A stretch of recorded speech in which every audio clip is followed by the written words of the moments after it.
You should be the host here. We're laughing at you. We're both Munster people, diehard Munster people, and we want them to do well. The Red 78 with Alan Quinlan and Niamh Briggs. Nobody knows Munster rugby better. I'd like to think I know a lot.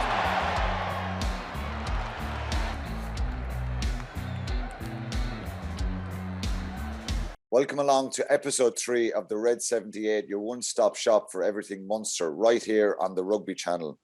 I'm Alan Quinlan, and joining me as usual is legend of Munster rugby and Grand Slam winner, Niamh Briggs.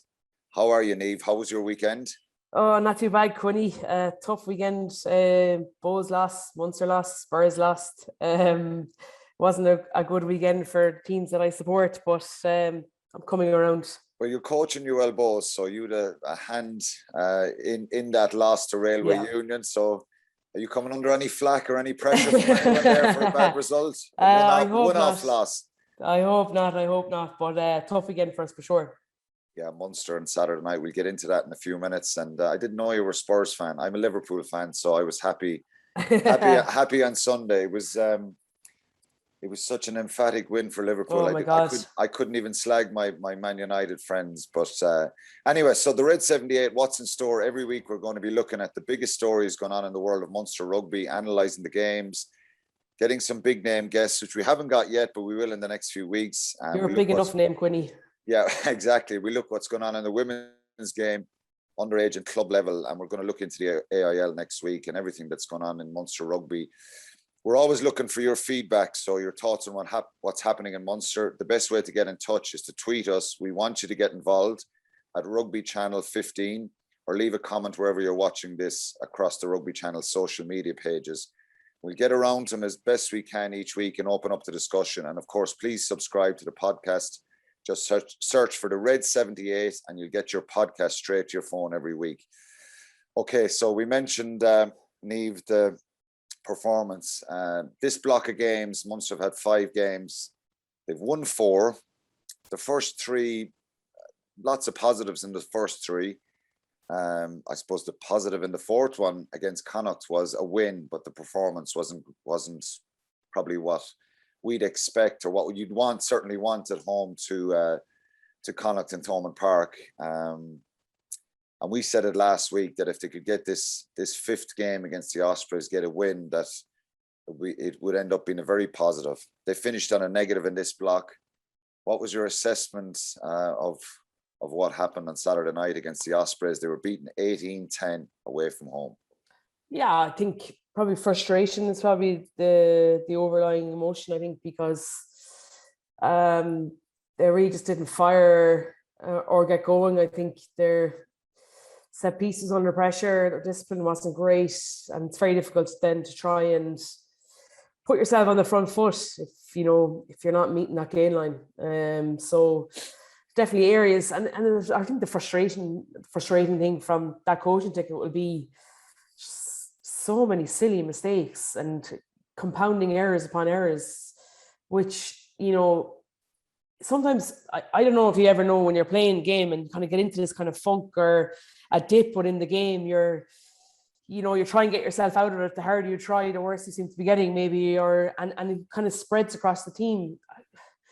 I just think there was just a litany of errors and just a disappointing end, more so in the fact that it's 5 weeks now out of the game, so you can't really correct it quickly. I think that would just probably be the point of frustration. We'll deal with the facts here first. So the Ospreys are missing all their Welsh internationals, and Munster have most of theirs. I think obviously there's a couple of players out injured. Chris Farrell, Damien Dialende is just back in the squad. Conor Murray's first involvement. So there's players undercooked for Munster, but still you think that they should have enough to go to the Ospreys. I watched the Ospreys coach before the game, and to be fair, I was wary of this one. We were wary against the Scarlets a few weeks ago for the reasons that they had all their Welsh internationals, and it was a very kind of inexperienced Munster side and a young Munster side that went over there, and they produced a brilliant performance, scoring 6 tries, winning 43-13. This was kind of the opposite. They're missing their internationals, the Ospreys, and Munster are stronger. So I thought that there was a potential banana skin here. I didn't expect to have the same sort of free-flowing performance, but I thought Munster would win. I thought they should have won, and they should have certainly expected to win the game. But when I watched Toby Booth before the game, I just thought, I sensed that it was backs to the wall stuff for them, and that they were just going to throw everything at Munster and really try and just get stuck in and amongst them. And they did so. They really frustrated them. They caused them problems at the breakdown, aggressive carries. The scrum caused them issues. And as the game went on, I thought, yeah, Munster, look, they're going to have to deal with this. And they just didn't. Was it an attitude? Because I was kind of thinking to myself, maybe the attitude is not right. Maybe the players just dropped the standard in their minds a little bit and thought that it would happen, and sensed that they just needed to turn up. Because look, the players can give out and say that that's not the case. And I know no player would have went over there thinking, oh, we're just going to turn up here. But if you're a couple of % off it, and you know it as a player yourself, and then the mistakes started to happen, and it just got away from them. I think you just hit the nail on the head there in relation to, so obviously listening to Toby Booth before it, and they kind of had this kind of backs against the wall mentality, like chip on the shoulder type of a thing.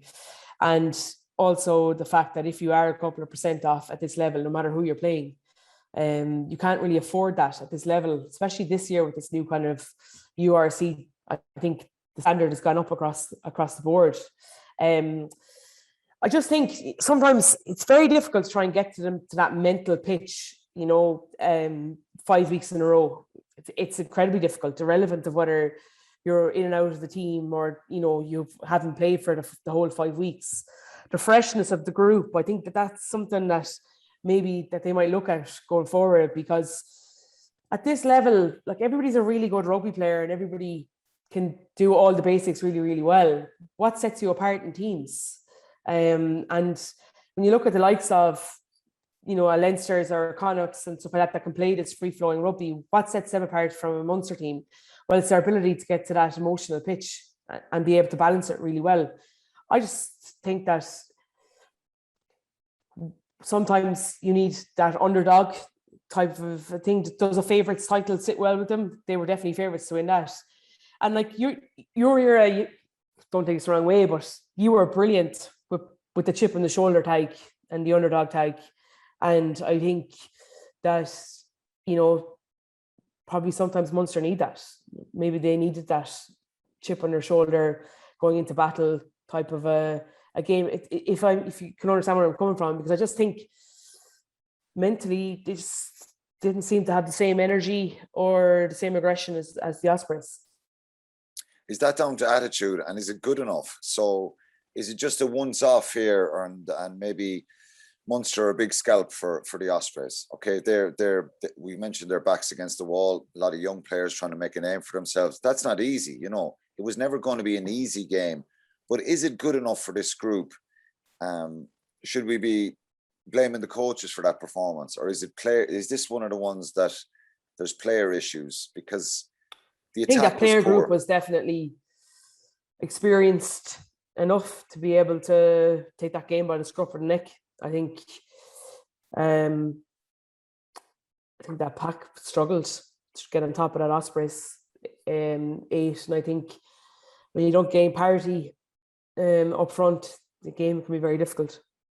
Let's talk about the game plan. So, because this is something that comes up a lot, and we're going to read out some comments from people's responses. We don't want to rely solely on social media, but certainly it's what the supporters and the fans are feeling sometimes. There has to be a balance to that. Some people use social media to be incredibly angry, and we want to try and be balanced. We've said that from the start in this podcast, but we want to try and air the frustrations as well. So I'm just going to read out some comments. We'll get to the game plan in a minute.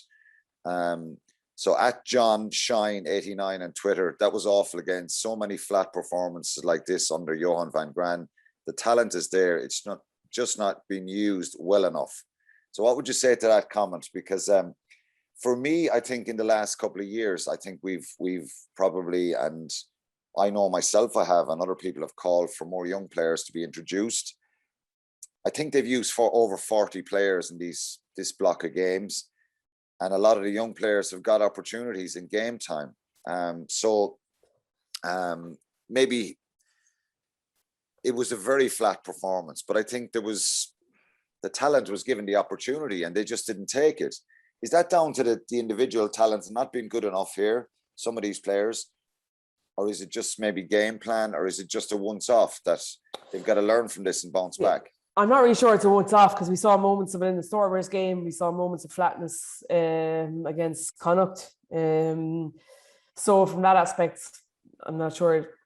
I don't really agree with the fact that on Sunday, you know, it's because like there was a lot of young players, and I think that for me, the likes of Liam Coombs and Crowley, Hodnett, they actually looked quite sharp. Like there's something about Liam Coombs I'd like to see more of. I'd like to see more of in that 13 channel, I think. And you know, I feel like he looks a little bit electric, and we seem to not give him the ball enough, I think. But there was a lot of experienced players there that just didn't really seem to grab. So let's talk about the young players. Okay, so John Shine 89 on Twitter is saying that the talent is there, it's just not being used well enough. So I'm not sure what he means well enough. Is that down to coaching, or is it down to the game plan? Because at the weekend we saw Liam Coombs, Jack Crowley, Craig Casey. Okay, he's an international now, but he's still a young player. Finian Wycherley is still quite young. Let's go to the bench. Kenyon Knox came off the bench. Josh Wycherley, John Hodnett. We've seen Jack O'Sullivan, Thomas Ahern get game time. Diarmuid Barron has done really well. Calvin Nash. Thomas Ahern. Just think though, can I ask a question? We've seen a good few of these players in the last few weeks, so I think it's a bit unfair to say they're not being used. They're being used, but are they not being? Are they being held back a little bit by a direct approach, and Munster relying on scoring a lot of forward tries, maul tries in the last few weeks? Some of the talk on the papers and from other analysts has been, well, if you stop Munster getting into your 22, stop them getting maul tries, don't give away penalties, and frustrate them, get in their faces that they can't really break you down, and maybe some of that's true. Same for most other teams, though, Quinny, to be fair, like, you know, bar the likes of a Leinster, you know, most other teams, if you stop them up front, then it's going to be very difficult for them to be able to break it down. I just think it's just difficult. It's not a case that we're going direct, really, because we saw the complete opposite against Scarlets. I think it's just got to try and find a balance. I think a couple of things. There's, you know, we need to see players, like, I'd rather wait till 5, 6, 7 months into the season, like, maybe, and judge. Will that not be too late, though? Do they need to recalibrate? Do they need to recalibrate themselves here? Johan van Graan said, and I was glad he said it after the game. He said it's not good enough. And if I was, you know, a player, I'd want him to get all over the players here and put massive pressure on them, because I think it's heaping unnecessary pressure. You can lose matches and there's no problem. I don't think, I wouldn't have the arrogance, and I'm sure this team wouldn't be arrogant to think that you can just turn up in the Ospreys and go to Wales and win, because you're going to get a team that are going to just be given everything. Their backs are to the wall, as I said, trying to make a name for themselves. So, but I just think they need to find a little bit of a ruthless edge, and it wasn't good enough from the attitude, the aggression, the energy. They were actually, some parts of the first half were okay, but they just kind of backed up. So 3 entries into the so what do they do if they're making these kind of mistakes in a game like this? So 3 trips into the Ospreys 22 in the first half. The first one was a 5-meter line out, a penalty kicked into the corner. Finian Wycherley drops the ball. They didn't go up on the line out. Okay, it's a mistake. We don't want to highlight the player that he was sloppy and he didn't want to catch the ball. It's a mistake, but you need to switch on. You need to be probably really focused in that position a lot more. It's a mistake. Then from the try, John Ryan gets ahead. He's blocking there. It was picked up by Mike Adamson on the TMO. which would have been a really crucial score for him, and it would have really kind of set the tone for him. Then they had another line out. Craig Casey gives a forward pass. Great ball off the top. Liam Coombs, maybe he overran it a little bit. It's a forward pass. It's a turnover again. So that's 3 entries into the Ospreys 22 and 0 return. Completely. And I think that was what I was speaking about beforehand in relation to that element of frustration. Like, when you get into those scoring, the top teams, when they get into those scoring zones, they come away with points every single time. And, really silly mistakes throughout the game. Obviously, those 3 that you said, Delande, with an overlap, passing the ball behind everybody, Conor Murray, nobody seems to understand. Well, look, in fairness, at the end of the game, I could see that happening because the momentum was switching, and it doesn't matter if you're playing against the All Blacks there. It just had that feel that no matter what Munster did, the Ospreys just grew and grew and grew in stature, and they sensed that this was their match to win, and this was their big I get night. that, Quinny, but I'm just saying, like, that. But it's not good enough. That's more errors, and like they just reverted then to 1-out runners, and then you get to an edge, and you're thinking, okay, just reset it, come back off the edge, come up, start to penetrate through the middle, and then space will open up. But then we just kick the ball away again, and just kicking the ball away at unnecessary times. And I think that's probably frustration. I can't see how that's the plan. There was one there, and I made some notes on. Here's another mistake. After Craig Casey scores a try, Andrew Conway catches the ball after restart, and Craig Casey kicks it out in the full. Okay, it's miscommunication. Someone needs to let him know that it was taken out and passed back in. 65 minutes, Ben Healy, after putting it through the hands, having some phases, kicks the ball away, turnover. 75 minutes, line out halfway line, Munster maul it forward, Conor Murray kicks it away to the Ospreys. It's a box kick, okay, he's kicking to try and get it back, but they catch the ball and they win it, and they end up getting a penalty from it. Massive lift for them. You're chasing the game there, you're trying to get something out of it, ball is kicked away. This is something that probably needs to be reviewed, and the game management from the players needs to be better, and they need to be more switched on here. So look, it's easy for us and it's easy for everybody talking, but I have another comment here. Terry O'Sullivan on Twitter: just can't get my head around Munster at the moment. On the last 2 weeks' performances, is there one player who would make the Irish 15 at the moment? Serious questions need to be asked. So let's see if we can find one player. There's 9 of them in the Irish squad at the moment: Dave Kilcoyne, Tyke Byrne, Gavin Coombs, Peter O'Mahony, Joey Carberry, Andrew Conway, Keith Earls, Conor Murray, and Craig Casey. So if you're picking your team for Japan next, pick your team for the All Blacks. No, I think which one of those Munster players will start? Probably Andrew Conway for me. Terry O'Sullivan is asking us that question. I think he looks the sharpest, probably Andrew Conway.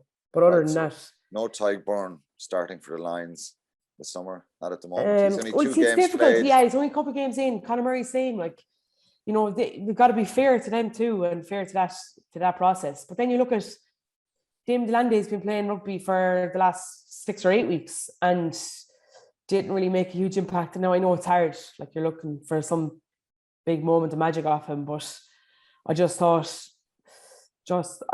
look, sometimes, when there's mistakes happening and at critical times, they can just kind of feed throughout the team. And I think that's kind of probably what happened. I just think there just seemed to be a lot of errors from lots of different players. And that's kind of the long and short of it, really. Should this be player driven now? This obviously it's a difficult situation because they don't play a game now for 5 weeks. You'd love after a performance like that to be going out next Saturday or Friday night and try and get a bit of a feel-good factor. It's a frustrating way to end. And I've experienced that before in certain blocks when the Irish squad head away and you're left a bit frustrated. The flip side of that is if you win, and if they won this game, maybe it's a good thing it's happened now, that they've got to really kind of lay down a marker as a group themselves. Look, the coaches have come under criticism. The game plan has come under scrutiny a lot. We see them trying to evolve a little bit, but I think the last 2 weeks, those questions have come up again. the attack, the basic skills, the catch pass skills, because it wasn't just the attitude here or them being just a little bit off. I think some of the skills are really poor as well, and that's kind of concerning. So should this be player driven now, that they've got to set a better standard for themselves if they want to be a team that's going to win a trophy at the end of the season? There's no guarantees with that, but if they want to be in the mix, maybe it's a good thing for this to be happening now. Yeah, look, I think sometimes you can learn more from a defeat than a win, and I think that's really cliche to say, but it's the truth. I think they've got to realize as a group of players that. Let's not get away from it, Niamh. It's been 2 bad weeks. Yeah, but they won the Connacht game. Yeah, and you could take the positives out of that. But it's probably been a shouldn't have won it. Yeah, it's a performance of 2 weeks in a row there. Yeah. Now, for any of the listeners, there is mitigation. All those changes. There hasn't been continuity in selection for reasons that you've got to use the squad and you've got to try and play players and give them opportunities and hope that they will bring quality each week. When you can play the same team for a couple of weeks in a trot, they'll get better together. Some players just coming back, undercooked, all that kind of stuff. We're not taking away from the fact that Munster team that was selected on Saturday night should have went to the Ospreys and should have been good enough to win. And I mean that respectfully to any Welsh people that listen to this podcast. I'm sure they'd admit it themselves. The Ospreys get a massive bounce after that game for their break. They climb up the table a bit and they've beaten Munster, a big scalp. But I just think now you're looking back and going 4 wins out of 5. Okay, it's not too bad. I just think it's the manner of the performances the last couple of weeks, like just flat and lacking of energy and just reverting back to one-out runners. And I think. But one-out runners, Niamh, on Saturday night that were slow, ponderous, complete, 100%. When the Ospreys loose forwards seem to be just running on with so much more aggression, and that's what frustrated me first.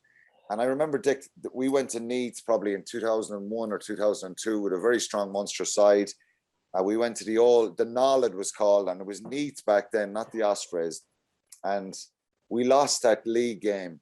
And I remember Declan Kidney being so furious with us after the game about being bullied and about losing the collisions and losing the aggressive battle, if you like. And it just some of that reminded me of that the other night. And in those kind of games away from home, refereeing decisions go against you, little knock-ons, mistakes creep in, and that negativity seemed to seep throughout the team. So that's something they got to really grasp and get hold of quickly. And as a player group, though, as a coaching group? No, as players as well. 100%, I agree, look, you can say what you like about the attack, and questions will be asked until we see crisp, free-flowing attack when needed. Munster can't get away from the DNA of that being, using their forward power and taking on teams up front. But the players have got to take ownership of that and make sure that no matter what game they have going forward for the rest of the season, even if they lose, that they show a bit more energy, aggression, bite. And I think one player, and that I've seen that from since the start of the season is Peter O'Mahony. I saw him the other night and just fighting and scrapping and having a real attitude. And there wasn't players around him with the same kind of bite or aggression. They had the fear going to the Scarlets, and maybe they thought they could turn up here and that it would just happen for them. You've got to make this stuff happen, and it's a harsh lesson for them. Do you think it's the internationals that Munster needs to find a bit of spark and form? And maybe it's a good thing now that they've got 4 out of 5, even though we've dissected it enough there. I think the Ospreys game wasn't good enough. They got the result against Connacht. But in the next few weeks, do you think that the likes of Dave Kilkine, Tygborne, Coombs, Mahoney, Carberry, Conway, Earls, Murray, Casey, that if they have positive moments and positive game time with Ireland in the next few weeks, that maybe they will come back and ignite a spark into the group again and bring their experience and have some games under their belt? Because I know from personally, it's difficult. You play 1 or 2 games. It takes a while to get up to speed. And we always had a thing with Munster when I played was that the players who were the non-internationals, if you like, don't look at the internationals to come back from these blocks and expect them to just take to bring all the quality and step up to the plate as well. So I think that's a really crucial thing now for in the next while. Connie, to be fair, I think a lot of those non-internationals have actually been playing quite well. Yeah, I think for me, it's more the senior players that need to. That's the point. So they yeah, need, completely. and So, to be I fair, agree. Yeah, they've had a mix and match season. Conor Murray, as we said, is just back. Tyburn only back the week after. They need matches. So yeah, they do. I'm saying maybe it'll be a good thing that they get some game time, some really clinical confidence group sessions with Ireland. They're in the camps for a couple of weeks. That maybe they will come back and they'll have their spark. Then the young fellas. We mentioned, Thomas Ahern, Jack O'Sullivan, even Chris Clute was brilliant the last few weeks. Josh Wycherley coming off the bench, lots of energy and. He's plenty of fighting him, hasn't he? Plenty of fighting him, and I like that. Yeah. I like that attitude. You know what I mean? And in fairness, Finian Wycherley, Liam Coombs, there's lots of these guys that Calvin Nash. There's lots of young players that I think the mixing and matching hasn't helped them, but they've got to get the internationals now to try and find a little bit of form, and you mirror that together and for this incredibly difficult block. So what's happening now? They've a couple of days off. I think this week some players will have some time off. Some players will go to the AIL. So we have Les O'Gorman here. Munster's consistency with Scarlets, Connacht, Ospreys, performances like that were worlds apart. And then Dunzer at Dunzer 15 wants to know what role will the AIL play in the next. I think it'll be hugely crucial. I think we've heard Van Grant and Leo Cullen, to be fair, speak about it over the last few weeks about how important the AIL is starting to be now, because there's no A games, there's no B&I Cup, which I think, thank God, because I think that it's brilliant to see these guys back in playing club.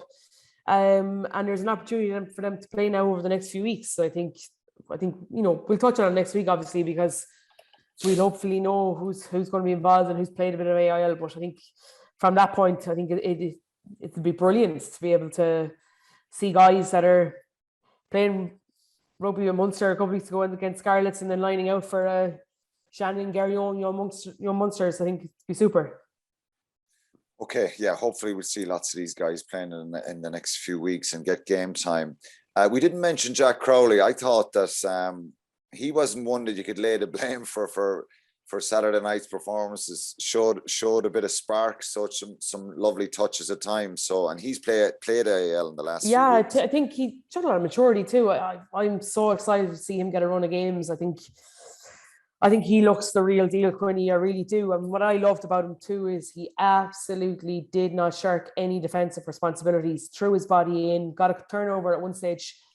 And see big-handed Jean Klein coming down to smash him on the back to say well done. And sure, he looks like a child almost compared to Jean Klein. He's just so young looking.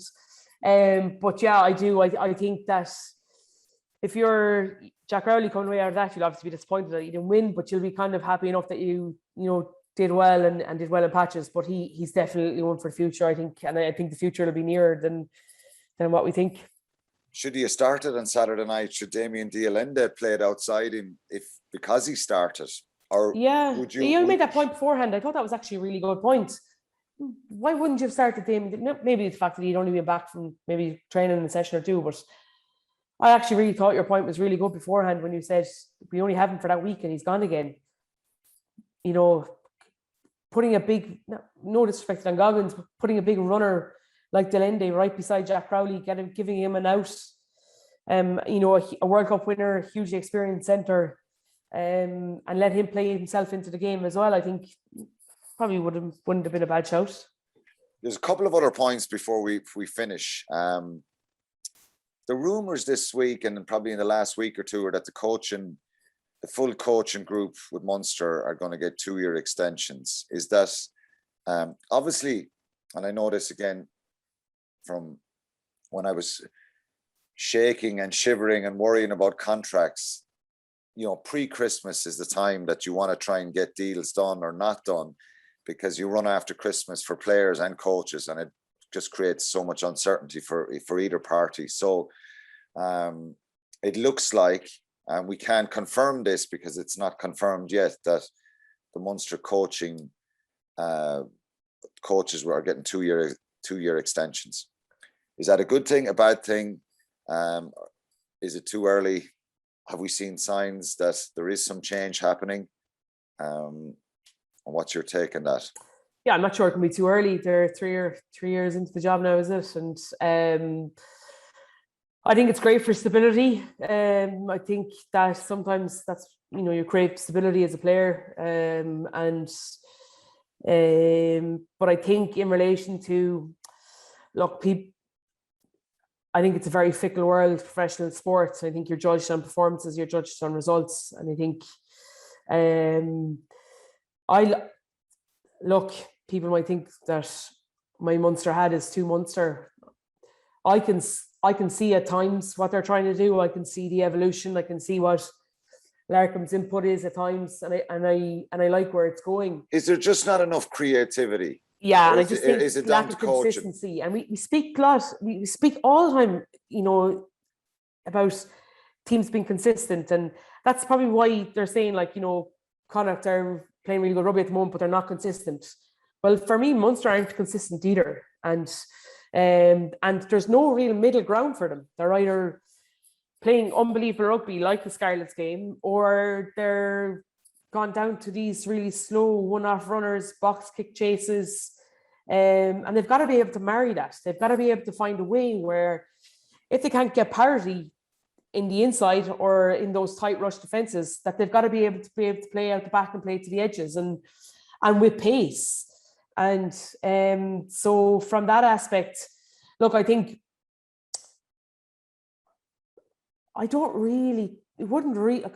doesn't really upset me, the fact that, if that's the case, that they have 2 year deal. I actually think it's good. I think from a stability point of view, from consistency point of view.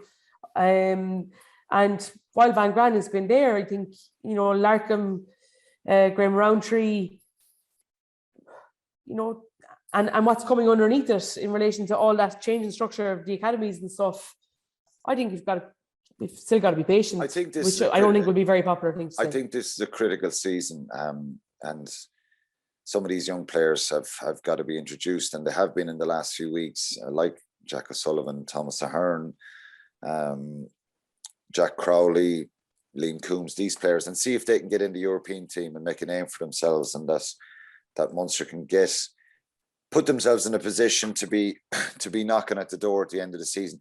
And I mean this. I think there's no guarantee. Like, I don't think this situation at Munster have to win a trophy. I don't agree with that, because it's very, very difficult, no matter how good your team is, to win a trophy. But they have to be thereabouts. And if they're beaten in a semi-final or final, we don't want to be talking about, well, they kicked the ball away, there's a lack of creativity, there's a lack of attack. I think that's a kind of a critical situation for the coaches. And look, I think the stability part of this is, well, the alternative is they don't sign contracts and they see out their contracts to the end of the season, and it's just week after week after week there'll be questions asked to the coaches. Yeah. So I think they probably should be given the opportunity, but we need to see that evolution and see it a little bit more, and see it a little bit more consistent. And hopefully, because I think they're good guys and they're trying their best. I also think they've got to get into a position where we're rewarding form as opposed to credit in the bank. And I think that if a good player is playing out of his skin one week, then we've got to be able to reward that for the following week. And I think that will only breed competition. And I think that will only breed standards. Is it a case that some players know that they're going to be starting every week, irrelevant of how they played the week before? That's in every squad. That's not just in Munster. That's across the board. So, like, in every professional sport, they've got to take that away. So they've got to make one big decision somewhere in one big game for people to sit back and go, I've got to perform. And I think that you'll see a switch flipped. But sport can change very quickly. You look at that Clermont performance last year in France, and that the attack there was brilliant, the execution, the attitude, everything. So, maybe one big performance, maybe a couple of big performances in South Africa and doing well there, win over Wasps, whatever, and Cass, and pre-Christmas we could be saying, they're in great position. So it can change very quickly, but Yeah, it's Just fickle. We know that. on the evidence of what we've seen, there's concerns there that not just you and I'll have, but the fans will have, and they're probably the ones who shout the loudest here. So hopefully they can do well and they can improve, because that's what we want. And the proof will be in the pudding, in the results in the next couple of months. So one last thing before we go, speaking about Munster people and Munster coaches in France. We know Prendy is there, Mike Prendergast, Rog. James Collin has taken over in Toulon.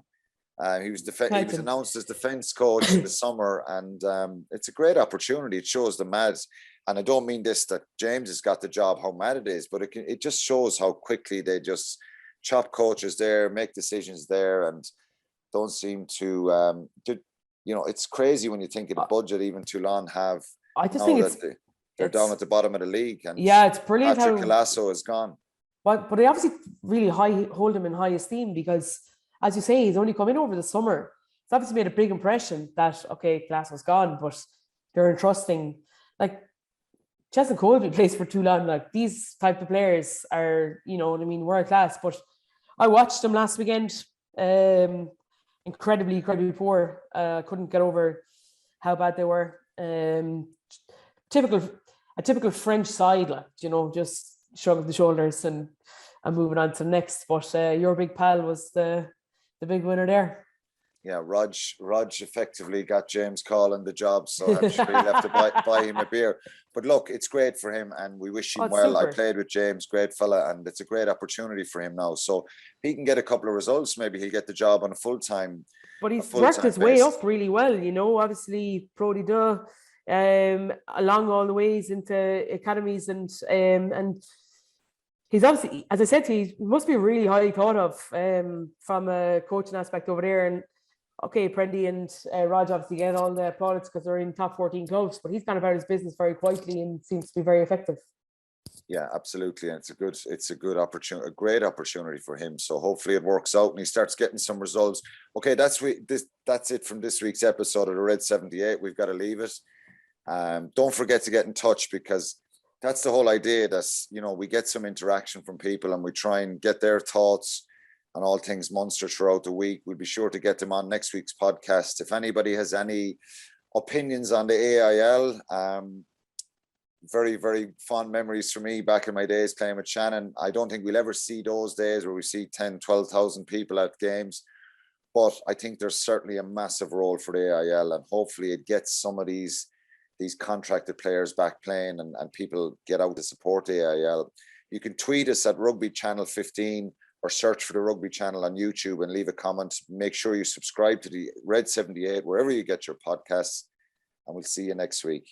Thank you so much again, Niamh. And unfortunately, a bit of negativity this week, but that's just the reality. Hopefully in the next few weeks, we can talk about the club game and the women's game and some of the underage games as well.